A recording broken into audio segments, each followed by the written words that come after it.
well, I never would have been the one to bring it up at a party, having this, hey, I study death. It seems like it kind of like breaks people's walls down, and they have something fun to share, or they have something that they've been thinking about. This is religious studies scholar Chris Miller. It's kind of the opposite of what I was expecting, but that's been fun. So people kind of see it as like an invitation to talk about something they maybe wouldn't have brought up but are actually really into. And yeah, bad pun, but like I am dying to share this story because they have it on their mind and it's not something that we get to talk about a lot. And so I'm happy to give people that in. Chris doesn't just study death. He studies how we relate to death. He's looked at death cafes, places where people come together to talk about death, as well as obituaries. And Chris's latest project, it explores green burials, also known as natural burials, and more eco approaches to what happens to our bodies after we die. So in this episode of Humanities at Large, Chris is going to take us underground, literally, into the underworld of natural burials.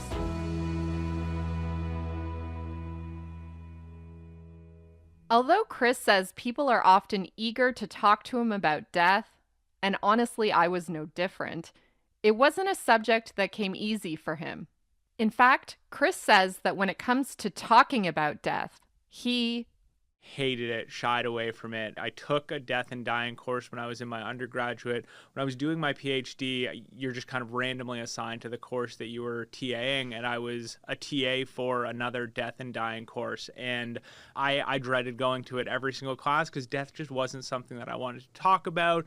Very superstitious, very uncomfortable around the topic. And so like really, an uncomfortable semester, to put it bluntly. And so I think that was kind of in the back of my mind when I started on this kind of new program of death projects, that, oh my gosh, I don't want to go down this road. But I talk about it a lot as kind of exposure therapy of going to death cafes, reading thousands upon thousands of obituaries has a funny little effect on you of oddly making you feel more comfortable, reinforcing the kind of inevitability of it, and kind of giving away that, we're all going to die, so let's enjoy kind of the life we have, sort of thing. So it's acted on me in sort of an unexpected way. I mean, I don't think you're alone. A lot of people shy away from sort of death. And I think, our modern Western culture does a good job of keeping it out of sight. And then on top of that, I think about how there's also an obsession with youth. And now we have these tech elites who are trying to sort of figure out ways to beat death. Right now is the very first time in human history where you can say with a straight face, you may not die. You believe that? Oh, there's no question. It's almost like the very idea of death is sort of underground. Do you find that? It's interesting. I always wrestle with this question. There are debates in scholarship that go back and forth about Western society is death averse, and that's something that you'll read in research. It's something that you'll hear in death cafes about how we're such a death averse society. I think we see death a lot. I think we see death, destruction. I think back to the beginning of COVID when, there was a news ticker at the top of every website saying like, this is how many deaths there have been in the country, the city, the province, wherever.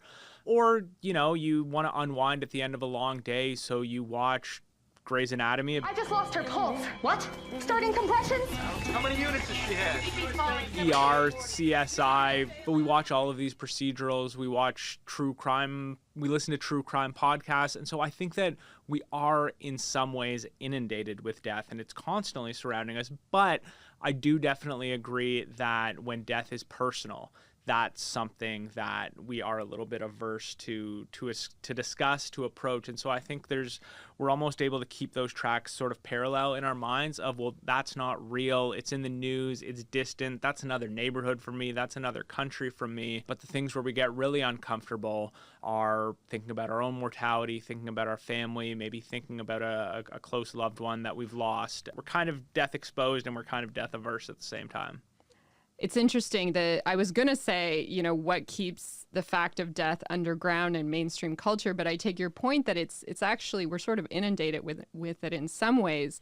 So in terms of the death of personal people who are really close to us or loved ones, like our personal interactions with death, What do you think drives that tendency to sort of keep it at a distance, keep it underground? In different periods of time, people would go to wakes, people would see bodies of loved ones. It seemed to be much more something that they would interact with.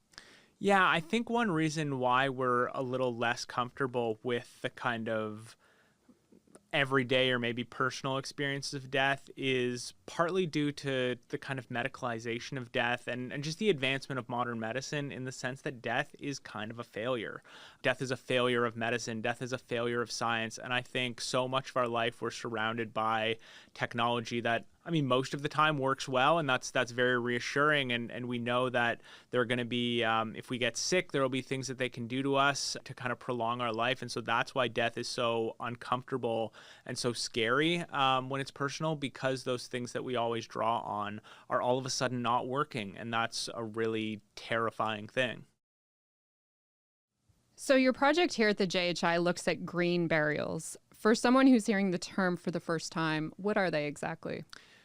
I will try to give a short answer, but what are they exactly is also something I've kind of been toying around in my project as well. I will say that natural burial is most often talked about as burying bodies in a way that intrude on the natural environment as little as possible.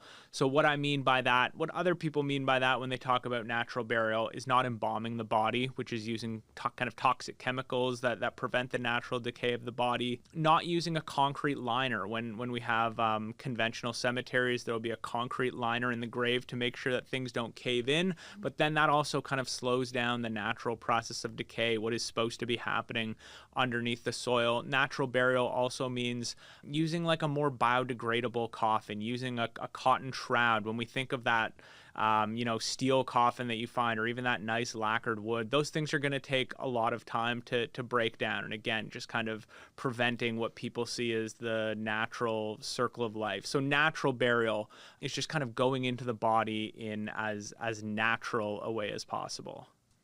Would you distinguish between natural burial and green burial? Like, are they the same thing or different?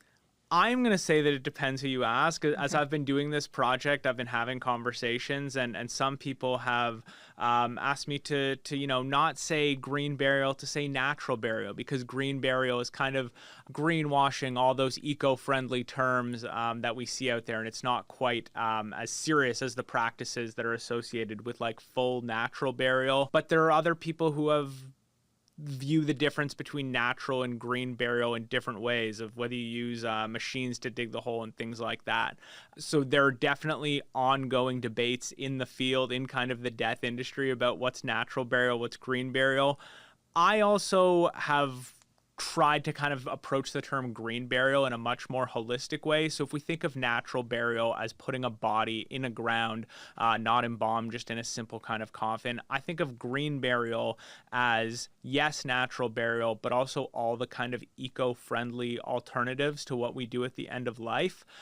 So one of those is aquamation, or alkaline hydrolysis, or water-based cremation. All those words are kind of interchangeable, but it's a less energy-intensive way to break the body down into ashes. There are also, not here in Canada, but there are things like terramation or human composting. So again, not quite burial, but a way to help the body kind of break down as naturally as possible. And then some companies or cemeteries will even approach cremation in a kind of green burial way, rather than having it in, a ceramic or a stone urn and then keeping it up on your mantle, putting it in maybe a biodegradable container and then burying that in the ground at the base of a tree. So it's still that kind of conventional practice of cremation, which has its own emissions, which we can talk about, but it's kind of being reinterpreted through this new kind of green or eco-friendly, connected to the environment sense.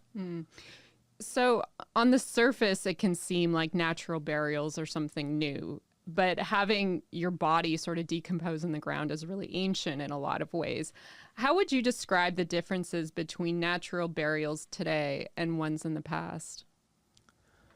That's a really great question. Yeah, I had it's a little off topic, but I had one participant who I was approaching for an interview and saying, "Yeah, I'm looking at, green alternatives to traditional burial," and he said, "This is the traditional burial. This is what we've been doing for a long time." I am not a historian, and so I'm sure that there are a lot of practices around the world that I'm not quite privy to. When we think about what's happened to bodies over the centuries, there are many cultures where cremation kind of is the standard practice, and so green burial, putting a body in the ground, is much, much different than what would have been happening in certain parts of the world for centuries. Certainly when we think about like Egyptian funerary rites, that is treating the body in a much different way than green burial is advocating for. But in terms of how new these practices are, let's just say in like a North American context, it wasn't until the Civil War that's kind of heralded as the big moment that ushered in embalming, as people were dying further and further away from home, and we wanted the family to be able to see the body, to be able to bury the body. That meant you had to transport them kind of long distances, and so death care providers sort of needed to embalm them so that they could be kind of returned home with some dignity for burial. A lot of people talk about how prior to that, the burial that people were conducting in most parts of North America was kind of akin to green burial. It would be shrouds. It would be simple kind of pine or other types of wood that would break down quite easily. There wouldn't be quite the fancy liners that we're seeing in a lot of places. And so it's really, the 19th, 20th century that death starts to move away. And now we're seeing it kind of move back towards a more kind of like green, less intrusive practice.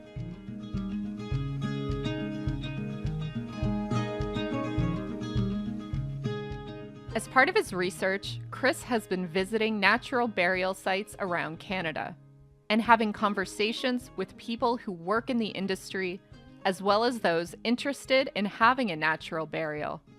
So I asked Chris to paint a picture of a specific site he's visited. It is 17 acres in the middle of an old growth BC, I guess I can say that, forest, and it is just an incredible space to be in. I am kind of born and raised in Toronto, and so trees taller than I've ever seen, trunks of trees wider than I've ever seen. I was thinking about it almost like the forest moon of Endor, like just ferns everywhere, big redwood trees everywhere. And then in a lot of places, you can be kind of walking through and not even quite be aware that you're in like a natural cemetery. Obviously, when you come upon a body, there are markings and things that have been left on top of it. But the way that this one cemetery is set up, you're sort of just like walking through a forest path. And if you'll look to the left, it'll be kind of like ferns and rocks and trees that have fallen over that have moss growing on them. And then if you walk 10 feet further, oh, there are some graves and there's a stone there marking it.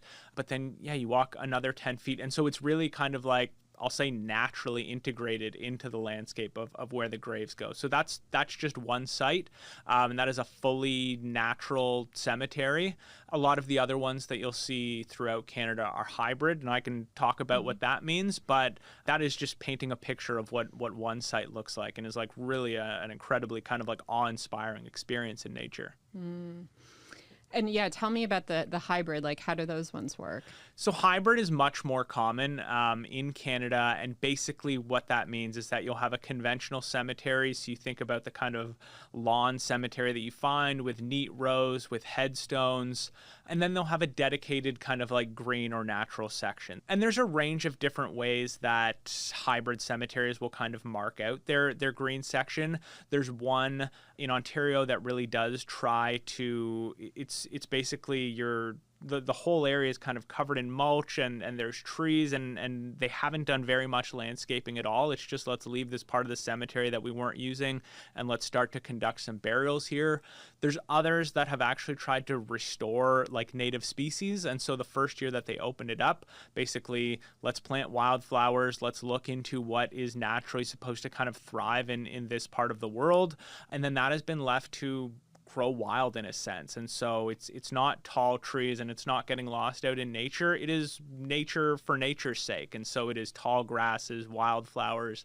And then there are other ones where it's just a little more, we're not going to have any big markers. We're just because of the landscape. Maybe there's not tall trees. Maybe we've decided we're not going to have the wildflowers, and so it'll just be kind of like an open lawn where maybe here and there there's a brown patch of dirt, and that's kind of your sign that there was a burial conducted there recently.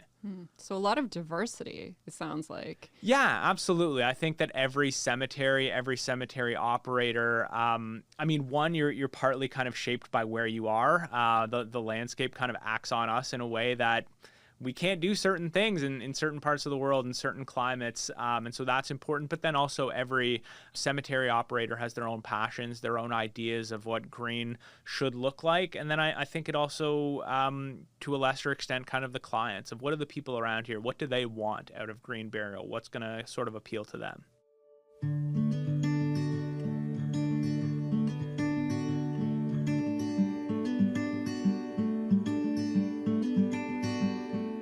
You were talking about, embalming and the concrete lining and, the lacquered caskets. How bad are they for the environment? Because it sounds like this is, one of the reasons some people opt for natural burials is in terms of the carbon footprint of some of these standard practices. So how bad are they? What's your sense of that? Yeah, it's hard to get sort of concrete numbers on some of these things. The first is if you think about embalming, those are chemicals that are eventually going to leach into the ground, and that is not good for the environment. But then if you think of it's really not a green burial and it's in a lacquered casket that's going to take years to break down, and that's in a concrete liner that surrounds the entire thing, then yeah, when do the toxic embalming chemicals leach into the soil? In terms of the effects, I am not the person to kind of quantify what the impact of that would be, but I think I kind of come from a place of like, that's probably not a good thing to be in our soil. The other side of it is sort of that it's not about how much active harm is being done to the environment, though that's a possibility, but what we're like actively keeping out of the environment. If you think about all of the nutrients that we eat throughout our life, all of the matter that we have inside of our body, all the calcium, sodium, all the things that could support life, to then just kind of put that in a box. So yeah, in addition to the kind of like toxic things that we're putting in, we're just also not letting all the good stuff get into the ground, if that makes sense. Yeah, no, that's really interesting. We're not giving back in the way to these life forces that do sustain us, the nutrients, the bacteria, all of that. Yeah, and I referenced the kind of toxic embalming chemicals. The other thing that people often reference is cremation. I find this really interesting because when I talk to older people especially, they kind of remember when cremation was the green alternative, which is why I find it so funny that it's kind of like this moving target about what's green, what's eco-friendly. Is there was once a time when it was like, well, no, don't put bodies in the ground, don't take up space, chemicals could leach into the ground, burn them up. And now I think we have a different outlook on carbon emissions. So with cremation, you have the fossil fuels that are needed to kind of like power the crematorium. Then you also have the particulate that's kind of going out into the air whenever the exhaust of that building is sort of giving off. And then you also have, like we talked about with burial, just keeping all of this good stuff out. A lot of people, as a ritual, kind of bury ashes, and that is a really significant and meaningful thing to do. But the ashes themselves are sterile. And they're sterile in the sense of they're not going to like actively harm you if you touch them, but they're not going to actively benefit the earth in a way. Apparently they have a pH equivalent to like 2 cups of bleach. They have a really high kind of sodium content. And so if you think about pouring that into your garden, it almost shocks the soil. And so rather than having this body that, like I said, would break down and would support all these things, it's kind of just like this inert matter that is either actively harming or at the best, it's not helping in any substantial way the surrounding environment. Sometimes, I'm going to say niche because I feel like these are all still kind of niche. Sometimes niche or eco-friendly options can be more expensive. And I read that the average cost of getting buried in Canada is somewhere between $5,000 and $10,000, maybe a bit less, depending. How much do natural burials typically cost? Like, are they something people see as more affordable or more expensive? Yeah, so there's kind of two questions there. Are they something that people see as more affordable? Absolutely. When I talk to a lot of people about why they want a natural burial, they say, I just don't see all that, funeral homes are so costly and there's all of these frills and costs built in, and I just want something that's simple, hassle-free, and then kind of cheap, or cheap in the sense of affordable kind of comes in. So that's definitely the perception of them. Well, why would there be any cost built in? It's just throwing my body in the ground. They can range anywhere from about maybe two on the low end to about five, maybe $6,000. So it is not by any means an inexpensive option. Your average cremation will run you somewhere in the hundreds of dollars, and even a natural burial will run in the thousands of dollars. And so that is why cremation is currently the most popular form of disposition in Canada. The numbers vary from province, but it's usually around 80%. Wow. So with natural burial, you lose out on some of the costs of those really expensive lacquered caskets. You lose on the cost, or you, I guess, cut down and save on the cost of a very kind of fancy dedicated headstone, which is a 3-foot tall block of granite, but they're still buying the rights to interment on a plot of land. And if you're in a city like Toronto, that is an expensive plot of land. There's also paying all the cemetery staff who need to dig a hole, which you don't need to do if you're just being cremated. And then there's, still costs associated with preparing the body. You might not be embalming it, but if you do want, a kind of funeral where you're preparing the body, depending on how the person died, there might be some preparation that still needs to be done, maybe putting them in a favorite outfit, transporting the body distances. So it's definitely not without its costs. Well, and so you mentioned that sometimes, people see it as a more affordable option. I'm curious, what are some of the other sort of misconceptions that people have about green or natural burials?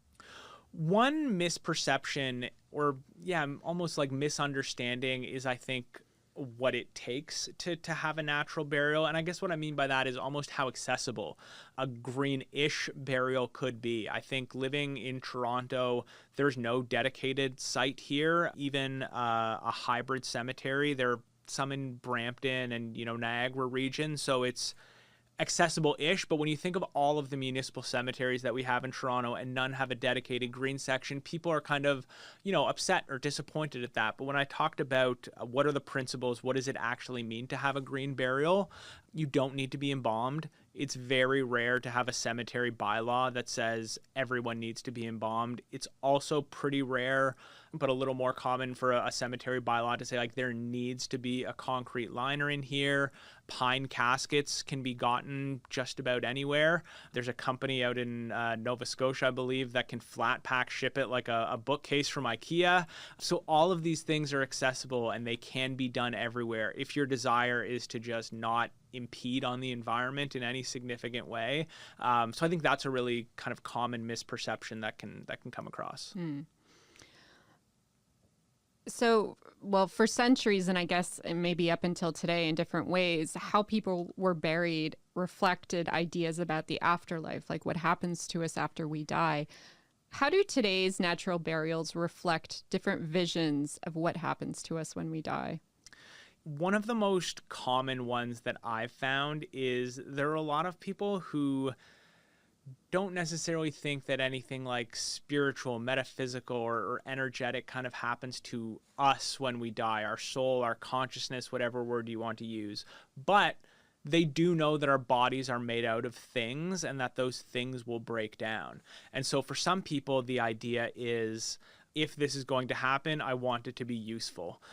Just like I wanted my legacy when I was here on Earth to be helping people and doing good things. When I break down, all that muscle that I built up over my life, all those vegetables that I ate, all the milk that I drank to give me, calcium-rich bones, I want things to benefit from that calcium. And so that's interesting because it's not quite an afterlife that you're going to be around to enjoy, but that is an important thing to some people, that I want to become part of the circle of life, whether I'm conscious of it or not. There also are people, though, who see our kind of energy continuing on, maybe not in a way that it's like our consciousness, but it's just, you can kind of sense your energy. For those people, the idea of if my energy is going to be kind of floating around, drifting around, maybe close to my body, maybe not, it would be nice if that energy was out in a forest somewhere. And that's why they kind of want to be out in these dedicated green sections, or even a fully green cemetery, because you think about that kind of awe-inspiring vision of nature. This is a really kind of fitting place for them to rest. And what about people who are religious? Maybe they're Christian, Muslim, have you spoken to any people who come from those religious backgrounds who are interested in natural burial? And then what does it mean in terms of how they see the afterlife? Yeah, it's interesting. The first thing I'll note, this comes up, it hasn't been a ton of people that I've talked to. They haven't come from Jewish or Muslim backgrounds, but a lot of people I talk to reference Jewish and Muslim burial practices because for all intents and purposes, they see those as green burial. I came across one person who said, I've put, my instructions when I die to take me to the Jewish funeral home. They're not Jewish because they know what to do. They know how to handle a body. They know how to prepare the body without any embalming fluids. They know how to prepare it with a shroud or a simple casket and how to put it in the ground. Same thing, a lot of cemeteries will have kind of a dedicated Muslim section, and those bodies are being buried in a green way, following those principles that I talked about.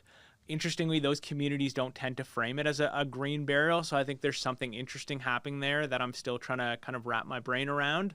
But in terms of, the Christian ideas, which is where most of our burial practices in North America kind of stem from, these Christian ideas of what needs to happen to a body, I have come across a number of people who are practicing Christians, going to church every day, believe that they're going to go to heaven, but they don't tend to see like being in a consecrated churchyard as that important anymore. Maybe they want to have a religious service. Maybe that means that there will be certain blessings said over their body, but they tend to have this idea that I'm going to make it there kind of no matter what. That's not the important thing of how my body's treated or where I'm buried. And so, this kind of material side of me wants to be buried in the ground in a pretty simple way. And then my kind of spiritual, metaphysical, religious side of me knows that I'll make it to the afterlife that I envision.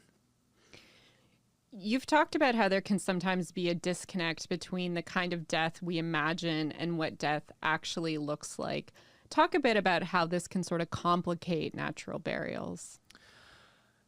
Yeah, I think that we have lots of ideas about what we'd like to happen when we die, and then death comes and we're not necessarily in the headspace to think about our ideals or to think about in a perfect world, because when you've just lost someone close to you, it's not a perfect world.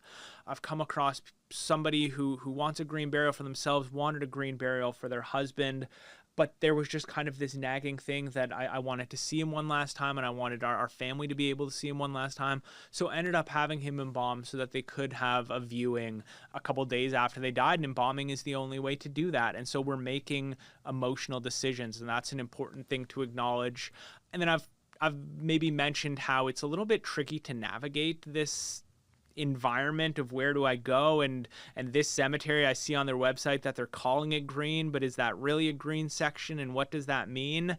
I'm a researcher, and sometimes I still can't figure out how I would evaluate this as green. And so if you think about somebody who's going through grief, I think sometimes a lot of people just kind of throw their hands up and this place is close to my house, let's go here. Maybe it's not the lush, verdant place that they imagined, but I can't go through that right now. I need to kind of work on my own grieving process, and I have a million other things that I need to handle. So I think those are the other practical realities that kind of shape how people take care of the bodies of loved ones. And I know it's come up quite a few times, and you mentioned there, people struggle to know, is this actually green? And then the debate between what is a green and natural burial. Have you, or are you sort of coming upon like a set of conditions of how you would define it? I think as a researcher, I sort of have the freedom and frankly the comfort to just sort of say I'm not interested in saying this is what's green and this is what is not. I think from my vantage point, people could say this is maybe the coward's way out, but from my vantage point, I think it's important to look at what people are saying, to look at what people think is green, to what people feel like is green and is meaningful to them. That kind of reflects my disciplinary background as well, as looking at how people make sense of the world. So I'm not necessarily concerned with saying yes, this cemetery, no, this cemetery, but instead, who says yes, this cemetery, and why? What might be sort of contributing to that? What does it tell you about this sort of variety and the debate over the term? Like, it seems to me that it's, I don't know, it feels so of this moment where even, there's arguments about, there's greenwashing in different respects for many, many different things. So it seems kind of inevitable, I guess, in some ways that it would enter the burial space. But I'm curious what it says to you that this debate is sort of there. And it seems to be some people, it sounds like, feel quite strongly about it. I think it highlights for me how we have a really complicated relationship with nature. And that relationship becomes all the more complicated when you throw death, a really complex emotional thing. There's these two cemeteries that I visit that kind of hold these almost like polar images in my mind, because one of them, it's just grown kind of completely wild, and there's tall grasses, and the way that they've set it up is so that basically they clear out a small section when they need to conduct, let's say, 3 or 4 burials, and that section will be open, and so you could go a week or 2 month later and you could put some flowers or some sticks or some kind of offering on top of the grave. But if you were to go back in 6 months, if you were to go back in 2 years, they've done burials in front of that. They've let all of the grass grow up. That place is now inaccessible. And so that is a natural space. That is something that's been kind of left to nature to take over. On the flip side, there's another beautiful, absolutely scenic. Every plot is kind of at the base of a tree. People are allowed to leave all sort of mementos. There's kind of a dedicated stone there, so you have that name. It backs onto this beautiful kind of pond, but I believe it's an artificial pond. And so it is a great space to just kind of like sit and reflect and almost get lost in nature.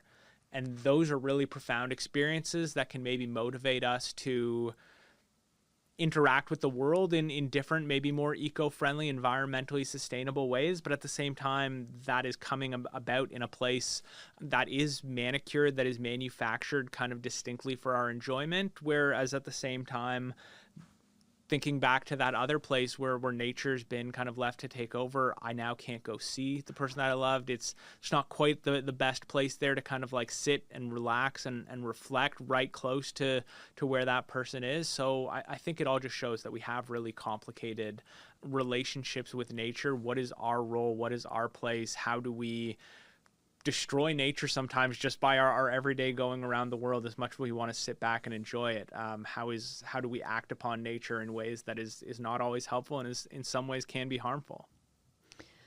So earlier we talked about how you and many, many others sort of you used to shy away from talking about death, and you called your research sort of an exposure therapy. How do you think your own relationship to death has changed by spending all this time studying it? In some ways, I think that there's things that I'm still putting off. I've told myself probably like for the last year, if I need to go out and write my will and I need to get all those things in order. So I would say I'm not completely changed or converted. I think it's just made me more appreciative of life. I think I'm reminded every day in my work of how finite things are, of how unpredictable things are, of how tragic life can be sometimes. And I think it's impossible to hear all of those stories and not kind of have this appreciation for what we have every day when we're alive and kicking and walking around. Well, and I was going to end by sort of pointing and telling you how I see your project as a great example of why the humanities are so important, because it invites us to look deeper at our own lives and even, in this case, our own deaths. And it sounds like that's been your experience to a certain extent, too, that this is an invitation to sort of think about how being more thoughtful and accepting and seeing death relates to how you live your life and maybe how you appreciate life. Yeah, and I think some of the most touching reasons of why I hear that people want a natural burial is them kind of thinking about I'm dead, I'm not going to be here, but if my family is going to visit my grave, I would rather than them drive down, go to lane 3, then turn on your blinker and go drive down here, go to a park, wander through this mulch covered trail, and maybe my body's there, maybe it's not, maybe you can no longer find the exact place when I'm buried, but they really love this idea of the family can just like go out for a picnic. That really crystallizes that connection between death and life and enjoying kind of the world that we have for us. If I can say almost as a PSA, is to just talk to people about this. Talk to people about what you would like, because that's another can be a really kind of like frustrating and heartbreaking thing for people a lot is not knowing what somebody would have wanted. So whether you want a traditional burial and a $10,000 casket because you've worked your whole life and you deserve it, absolutely, but let people know. Or whether you want to be cremated and tell people where you want your ashes and all these things so that they have an idea of what to do and make it easier on them. I hope my parents listen to that last part, especially. Same here. Yeah, Mom and Dad, we're talking to you. Excellent. Well, that was great. Thank you. Chris Miller was the JHI CDHI Digital Humanities Postdoctoral Fellow for 2024 to 2025. Humanities at Large is produced by the Jackman Humanities Institute at the University of Toronto. If you liked this conversation, be sure to share the episode with a friend or colleague. And don't forget to follow the show and leave us a 5-star review. It really helps to get the word out. I'm Melissa Gismondi, and I'll be back again in 2 weeks. Thanks for listening.